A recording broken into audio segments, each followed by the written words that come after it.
A Plaguelands Media production. Hey everyone, this is Hugh from Plaguelands Media. Today I'm doing another role-playing game review or kind of video. The last one I did was on the horror role-playing games that I owned, that I love, that I enjoy reading the rules for. And one of the comments basically said I'd be interested in the science fiction role-playing games that you have. So that is what I am going to do today. I'm going to have a look at all of the science fiction role-playing games, talk a little bit about them, show you the books and whatnot. I'm not diving into supplements. If you want to see some of the supplements I have for some of the games, let me know in the comments. I can make a separate video on that. I'm going to go over some games I've already talked about first. First of all, the Star Wars role-playing games, the West End, the original West End role-playing game, and the revised core rulebook for the Wizards of the Coast that uses the D20 system. I've already done a video on these. You know how much I love Star Wars. You know how much I love these role-playing games. You can go back and watch that video. In the horror video, I talked about Alien. I consider this both a horror role-playing game and a science fiction role-playing game. Very excited to see that they're bringing out a new campaign box set. I have all of the supplements for Alien, the adventures, the campaign, the Colonial Marine source book. So if anyone wants me to kind of deep dive into that, feel free to let me know. But there we go. Now we're going to move into one of my all-time favorite role-playing games. This was the first role-playing game outside of Dungeons and Dragons that I ever purchased and played, and that is Shadowrun. Shadowrun is cyberpunk with magic, basically. Magic has been brought back into the world. You know, there's monsters, dragons, you can be orcs and elves and all of this kind of thing. And your characters are basically criminals. They're Shadowrunners that get hired by, they call them Mr. Johnsons, to do jobs to get credits or New Yen credits, whatever they're called in this game. And you can be like street samurais, you can be wizards, you can be hackers, you can be deckers, which control vehicles and stuff. It's just a really, really cool system. This was the cover of the second edition book, which was the first Shadowrun book I ever got. This is the 20th anniversary core rulebook, which is compatible with Shadowrun 4th edition. This game is very kind of rules heavy, but once you learn how to play it, it's a very intuitive system using six-sided dice. I really, really enjoy this game. It's one of my all-time favorite role-playing games. The world itself is intriguing. The novels are absolutely fantastic. If you've ever read any of the Shadowrun novels, the original, the very first Shadowrun novel, let me try that in English. The very first Shadowrun novel, Never Deal with the Dragon, the first book in a trilogy of 3, absolutely phenomenal. And I've got a lot of the older novels as well as the new novels that are coming out. And I've yet to read a bad Shadowrun novel. If you're into cyberpunk, neuromancer, William Gibson style, like worlds, then I highly recommend this. This isn't the only Shadowrun core rulebook I have. And I have a ton of supplements for Shadowrun. I was actually playing in an online game about a year or so ago during the pandemic. It was set in Seoul, and my character was a kind of a burnt-out wizard who his wife had run off with the head of one of the megacorps in Seoul, and so he'd traveled from America to Korea to kind of not so much win her back, but take revenge. But his whole thing was all of his magic was used for like illusions and making sure that security cameras didn't catch people and stuff like that. A hell of a fun character to play. Didn't last very long, but it was great while it lasted. So that's 4th edition Shadowrun. I also have the 5th edition core rulebook. The art they've definitely kind of ramped up the art. And this is where you get a new kind of class. Characters can be like AI, and characters can also be hackers that don't need a deck to hack into the internet. They can just kind of do it. Technomancer, I believe they call it. But yeah, like I love the magic rules in this. Your character can kind of burn themselves out if they're not careful. You've got reputation, lifestyles, things like that. Really, really fantastic world that they made. I also have, forgive me for the grumbles, but I hurt my back this morning and my jaw is messed up today. The core rulebook for Shadowrun 6th edition. Oh, that's some good Jimmy Beam. A lot of people don't like this edition. They think it's not good. I haven't delved deep enough into it, to be perfectly honest with you. But I will say that the core rulebook isn't as good as the others because there is a decidedly large lack of art in these books. There is art there, and the art is okay, but it's nothing compared to the other books. So here are some of the archetypes in Shadowrun. You can be an adept, kind of like a guy, like an athletic monk type that uses magic to enhance their athleticism. Combat mage, covert ops specialist, Decker. They are like the hackers. The face, rigger. Riggers are the guys that kind of control drones and cars and stuff, which is really cool. A street samurai, street shaman. Technomancers can log into the internet without computer. Weapons specialist. So you don't have to follow these archetypes. You can pretty much be whatever the hell you want to be. Build your character up however you want to build them up. The Matrix is the internet in this is called the Matrix, which came out well before the Matrix movies. So do with that what you will. The next is the science fiction companion for Savage Worlds. This book was actually a bonus book I got with a Kickstarter, just a free add-on. And it's just kind of new rules if you want to set your Savage Worlds game in a science fiction setting.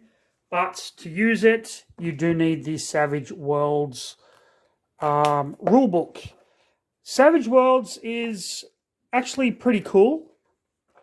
There's a lot of different Savage Worlds setting: Deadlands, Weird Wars, Solomon Kane, Rippers.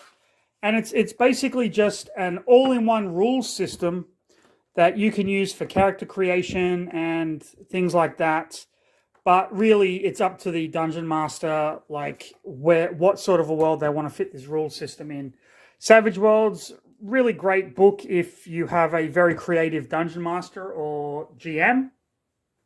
And so this just adds extra skills, ships, all of that kind of thing to a rule system. I do have some other Savage Worlds stuff, but this is a science fiction role-playing game video, so that is what we are sticking with. This should make a few people very excited. Wrath and Glory core rules. This is role-playing in Warhammer 40k. Now, why do I love this book?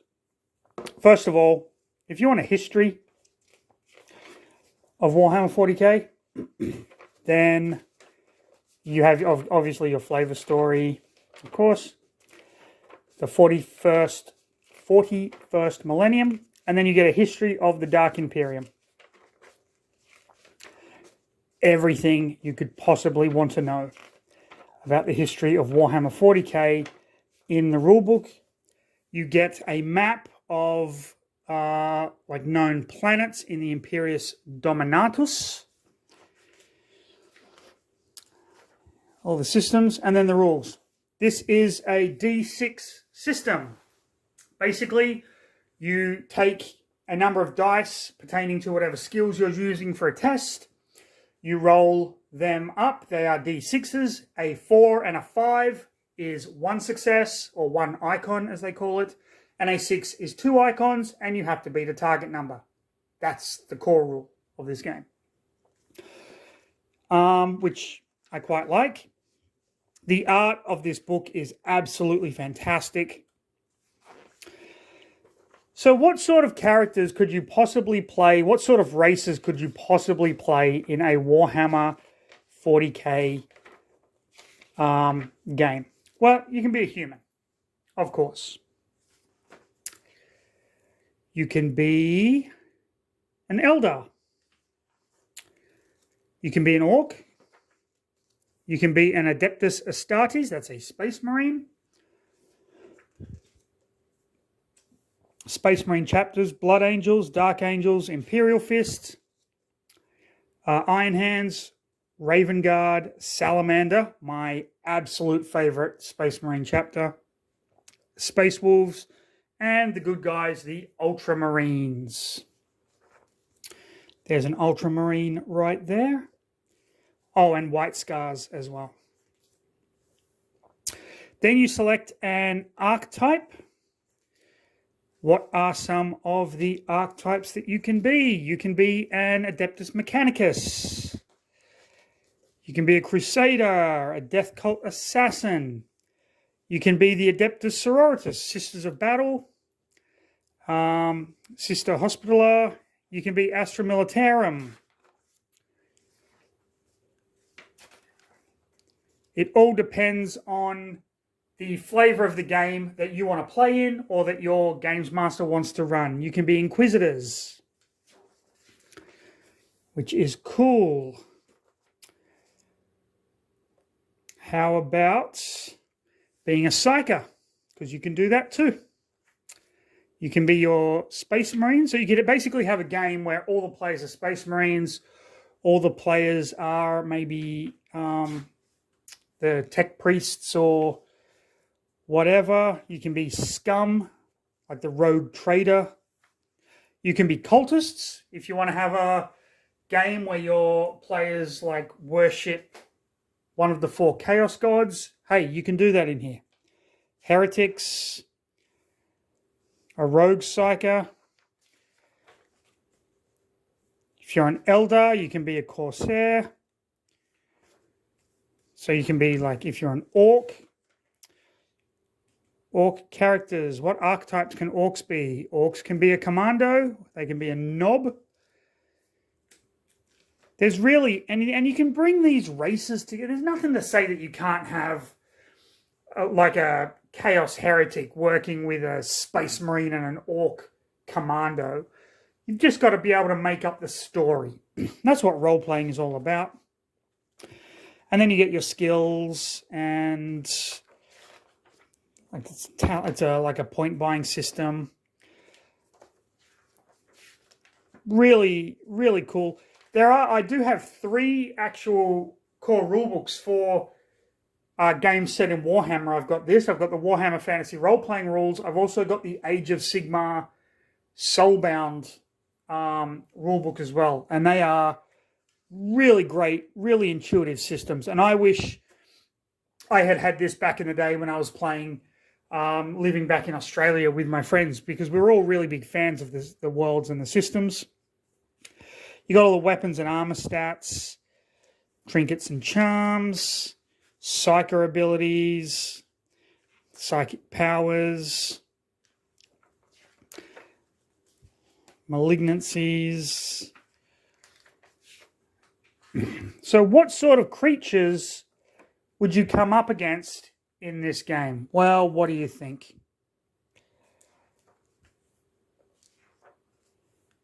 Imperial threats. So if your characters are chaos and they're going up against the Imperium,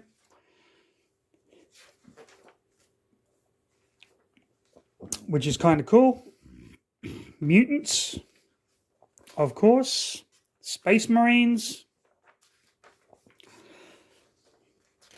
It's very interesting that this game kind of has it so that, like most role-playing games, you're the heroes and you know who the bad guys are. But in this, it gives you the options of, do they want to play villains?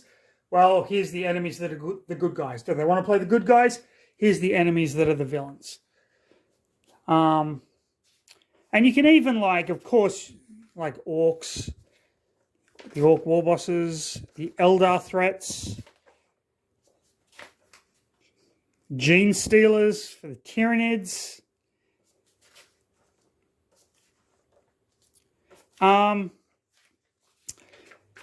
of course, this kind of, if you're playing in around a table, then you can pull out your miniatures and use them to kind of do the battles and stuff like that. So, yeah, that is Wrath and Glory, Warhammer 40k role-playing. Next up is a fairly new one, but one that I am completely enamored with, and that is Dune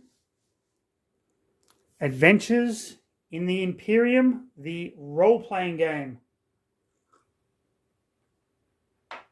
Okay. To begin with, the book itself is fucking gorgeous.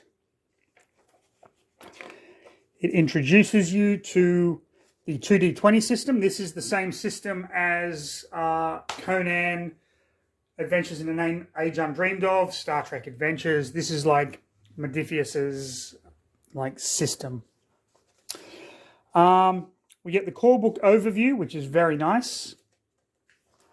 The universe of Dune, what to expect, the different eras of play. Now, this blew me away. It not only gives you a description of the era, but what novels fall into that era. And this includes the original trilogy novels, plus any novels written after the fact. So we have the Butlerian Jihad, which has Dune the Butlerian Jihad, Dune the Machine Crusade, and Dune the Battle of Corrin. The Reconstruction, Sisterhood of Dune, Mentat of Dune, Navigators of Dune. The Imperium, Dune House Atreides, Dune House Harkonnen, Dune House Carino, Dune the Duke of Caladan, and the original Dune novel falls under this era. Then we have Dune, Paul of Dune, Dune Messiah, Winds of Dune, Children of Dune, the Ascension of Muad'Dib, Era of the God Emperor, Time Scattering, the Age of the Enemy. So if you are interested in any one of those eras of play, as a games master, someone running this game, it tells you what novels to go and read to further the scope of that kind of era, which I thought was really, really fucking cool. Then we have an example of play, the known universe, the history of humanity. Of course, we get like the history of everything. Absolutely beautiful art in this. Faith and religion, the houses of the Imperium, House Carino, House Harkonnen, House Atreides. So this game, there are two modes of play, which I thought was really, really interesting. You can play this as a game where the players are the commanders of armies, and it's a large scale, and you're really kind of the head of the house or the generals. And so the combat is large scale combat where it's army versus army.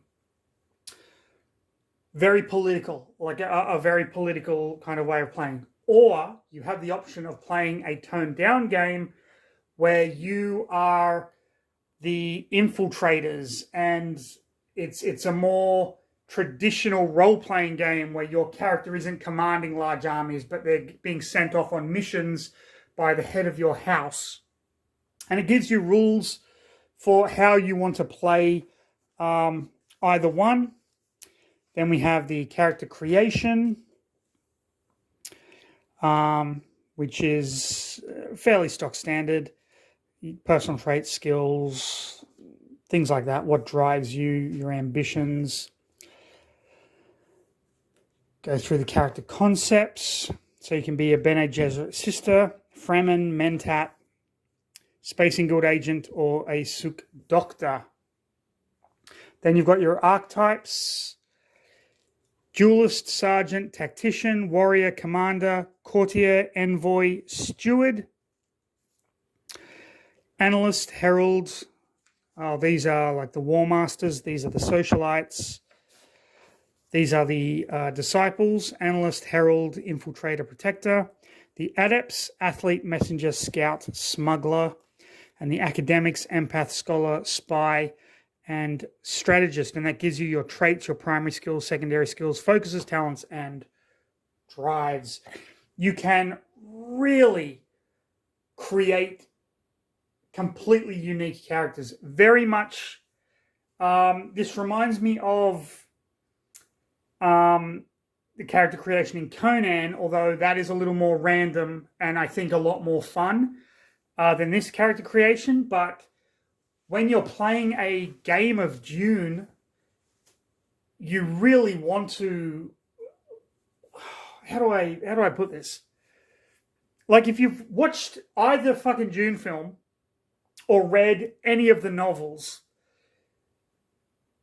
you want to sink yourself into the role here. And I know that's the point of all role-playing games, and a lot of people might poo-poo that statement.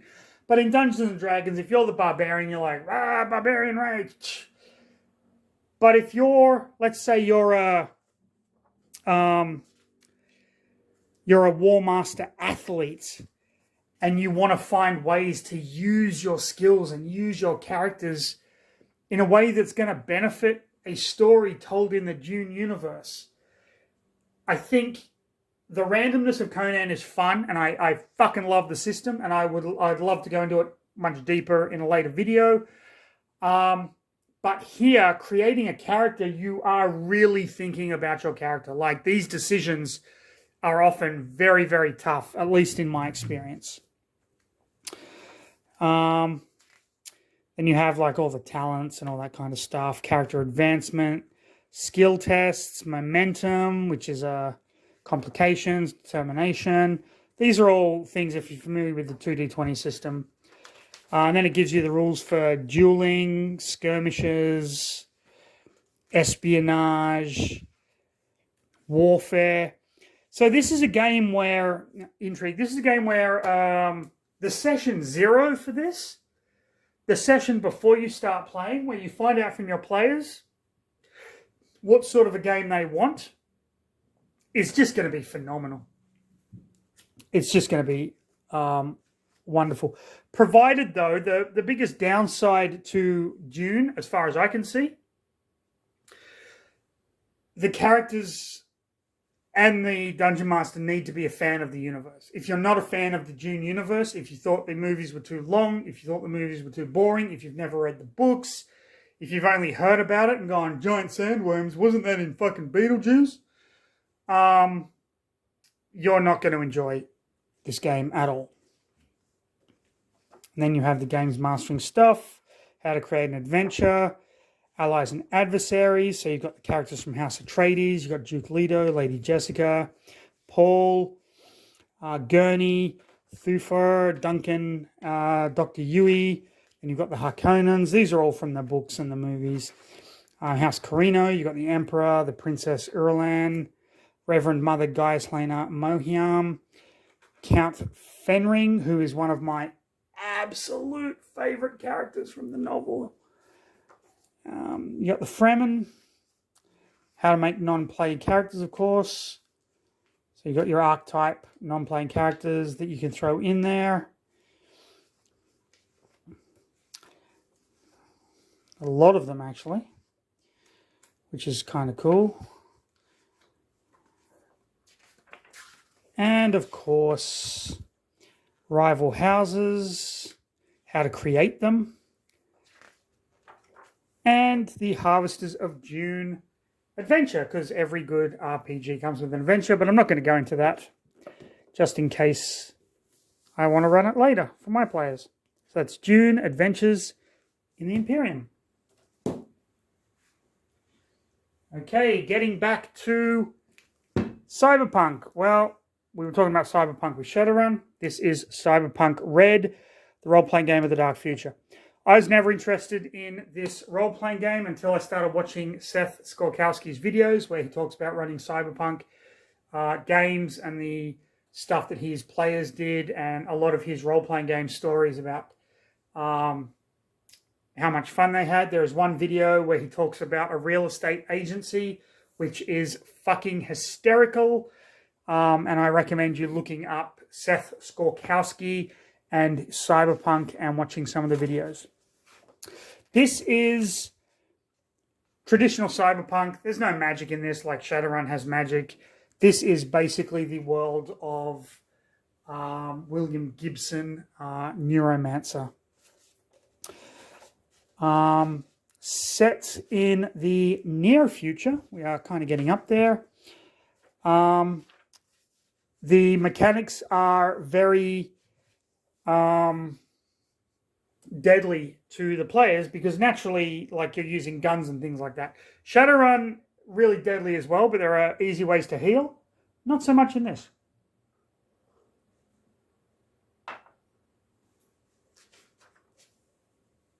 So you have the different types of characters you can play. The Rocker Boy, Solo, Netrunner, Tech, Medtech, Media, which is pretty cool.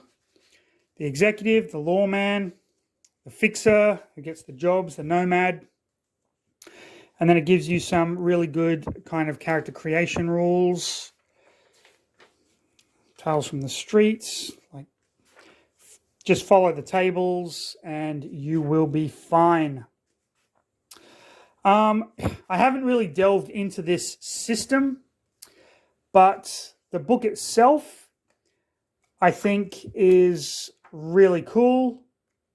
Teaches you how to run a cyberpunk style game, which I think is kind of phenomenal. The book is very easy to follow.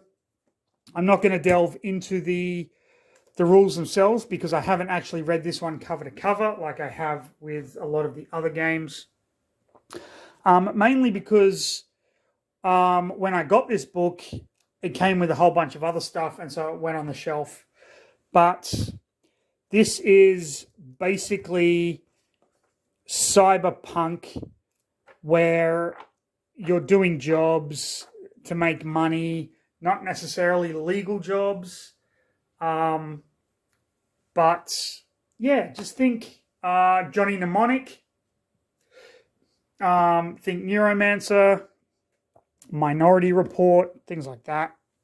And yeah, so that's Cyberpunk Red. This is the latest edition of Cyberpunk, I might add. I did actually purchase the Cyberpunk Humble Bundle with all the PDFs of all the previous Cyberpunk accessories, rulebooks, and things like that, just because this is a game and a world that if I was going to run it for my players, I would throw myself into 110%, which I know is technically impossible, but fuck you, math is hard. Okay. We're almost to the bottom of the stack. Traveller, the core rulebook update from 2022. This literally just came out. I have actually had this, I pre-ordered this in August of last year. And this is pure science fiction space opera. Again, this was ordered because of the videos of Seth Skorkowski, who has been running a Traveller campaign with his players, and every time he reviews a game or he goes over a game, it's fucking hysterical what his players kind of get up to. And some of you might have seen my Call of Cthulhu campaign videos.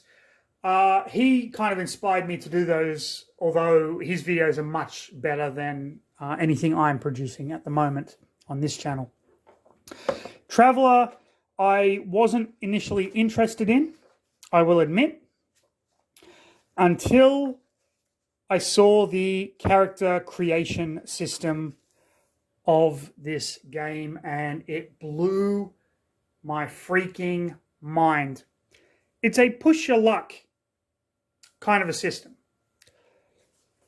So you start out with a pre-career, and then you roll on a random table to see kind of how that went. And then you can change careers, or you can kind of move on. And if you change careers, you're going to get new skills. You never know what your new career is going to be because you're rolling dice randomly. You can pick, but I love the random aspect of it. So the careers are agent, army, citizen, drifter, entertainer, marine, merchant, navy, noble, rogue, scholar, scout.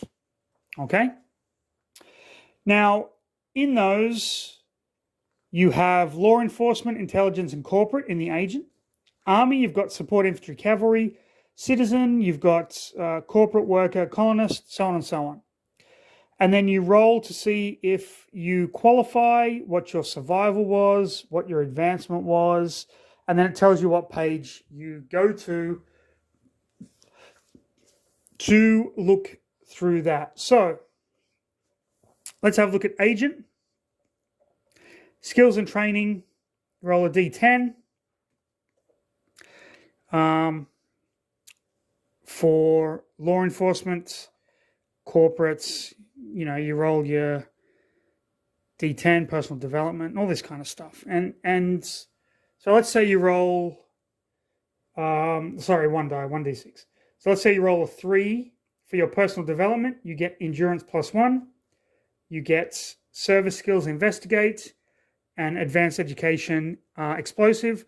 If you roll a 5 for law enforcement, you get melee. If you roll a 5 in your intelligence, you get persuade. If you're corporate, you get deception. So the character comes out like completely batshit randomly. And I have heard a rumor that in some of the earlier editions of Traveller, it was possible for your character to die before you've even played a game due to the roles in character creation. That strikes me as just fucking hilarious. So there's a lot of like random rolling, which I guess you don't have to do, but it just makes it more fun. Part of character creation as well is forming relationships with one other character in the group, and then you share a skill. So how did you come across that? So for example, the two of you might have met at university. So you became friends bonding over computer hacking, and that's the skill that you share, or some shit like that. Now, I'm really dumbing this down because, again, this isn't a book I've delved into a lot. You can actually play as alien races. I do have the supplement that lets you kind of delves a bit deeper. It gives you more rules for each of the alien races, skills and tasks. But you also get, there's a ton of weapons, the core collection, like aliens that you might meet. But then what science fiction game isn't complete without a list of ships that your players can either steal or purchase? Gives you a map of the ship. So what this means is your players can personalize where their bunks are on the ship. And there's a ton of these out there, like an absolute shit ton, which I think is really cool. There was someone who made a 3D printed model of a ship. I think it was kickstarted, and you can print out the pieces and build it together and put it on the table and put your miniatures in it and move it around. It's just fucking insane what the Traveller fans have kind of done with the game. But there's all kinds of stuff. You can be psionic if you want to, if your Dungeon Master allows it with the Scion. The thing about Traveller is this is sandbox in the greatest sense of the fucking term. Your characters can be traders, and that's your adventure. You pick up goods, pick up passengers, take them somewhere else. They can be soldiers. They can be criminals. They can be celebrities that go from planet to planet, like filming reality TV shows or shit. This is possibly the greatest sandbox science fiction role-playing game that I've ever fucking seen. So, yeah, that is Traveller. This is the updated rules for 2022. Fantastic cover art as well. Next up is Dark Energy. This was a Kickstarter that I backed. Did not realize it was based on a trilogy of novels. I actually have the novels. I will read and review them when I get off my ass. Okay. Dark Energy is basically about different worlds. I think I've done a review of this. I'll go over it again. It's 5th edition rules, pretty much. 5th edition Dungeons and Dragons, I say. But you can be Cyclops, Dwarf, Fairies, Elves, Giants, Goblins, Humans, Animal Dudes, Kefali, Kobolds, Orcs, which sounds fantasy, but like the worlds have merged, so you can have like high science magic, all of that kind of good stuff. Really interesting system, really interesting world, one that I hope to look at in greater depth in the future if I ever start running a Dark Energy campaign. Finally,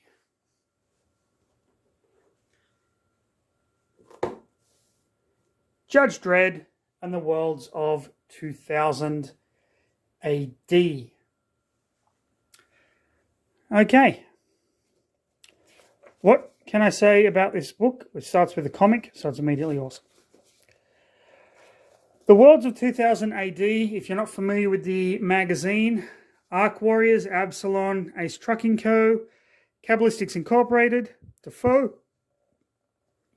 Doctor and Quinch, Flash, Indigo Prime, Mach 1, Necronauts, Nemesis the Warlock, Nikolai Dante, The Red Seas, Robo Hunter, Rogue Trooper, Sinister Dexter, Strontium Dog, Slain, The Ballad of Halo Jones, The VCs, and of course Judge Dredd. This is a rule system that allows you to play in any of those worlds, but it's primarily geared towards playing in the Mega City 1 and Judge Dredd. You don't have to be a judge in this game. You can be basically anything that you want to be, and you are just pretty much playing in Mega City 1. Why wouldn't you want to be a fucking judge, though? I haven't gone into this in too much depth. I've skimmed through this book on a number of occasions, but I have heard that the rule system is very dense. I know one of my players is a huge fan of Judge Dredd, and that is why I picked up this book. There are a number of supplements. I haven't actually gotten any of them yet. It's very table-based, which I don't mind. Gives you the history of Mega City 1. And, of course, if you're going to be playing this, you've got to do Sylvester Stallone's Judge Dredd impression. Or you just get kicked off the fucking table. So, Games Master advice. And, yeah. Not a bad rule system from what I can make out. Pretty fun. I love the worlds of Judge Dredd. I think Judge Dredd is a fantastic character. Loved the movie Dredd. I thought Dredd was fantastic, but this is one that I want to kind of delve a little deeper into. So, as you can see, that is pretty much my collection of science fiction based role-playing games. This video, I should say, was made for my good friend Luke Carmen, who inquired about it. So there we have it. I will, if anyone is interested in me diving a bit deeper into some of the game supplements for some of these games, like Shadowrun or Traveller, I'm quite happy to make another video showing that. I will also, now that I've done science fiction, I would be remiss if I didn't do fantasy, which will be coming up soon. Hope you enjoyed the video. Like, subscribe, leave a comment, follow us, all the shit at the end of the video here. But most importantly, please everyone stay safe. Have a fantastic rest of your day. See you in the next video.